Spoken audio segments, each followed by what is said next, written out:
Incendié pour la première fois. Ce radar situé sur la nationale entre Chaumont et Saint-Dizier, à hauteur de Roche-sur-Marne, avait été préservé jusqu'à maintenant.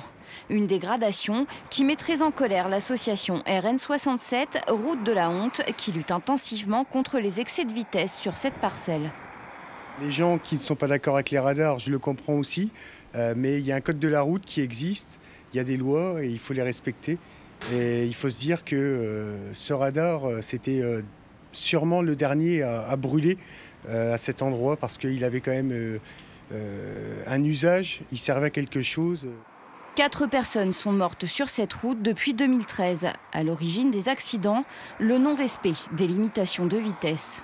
Zone à 110 km/h, une visibilité assez restreinte, un parking poids lourd comme je vous disais, un accès au village de Roche-sur-Marne et puis une zone à 70 km/h après.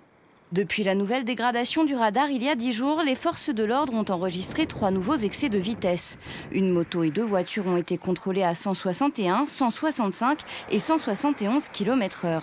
Le permis des conducteurs leur a tout de suite été ôté et chacun encourt jusqu'à 1 500 € d'amende et jusqu'à 3 ans de suspension de permis. On a vraiment des personnes qui aujourd'hui ont ce sentiment d'impunité par rapport à la grande vitesse.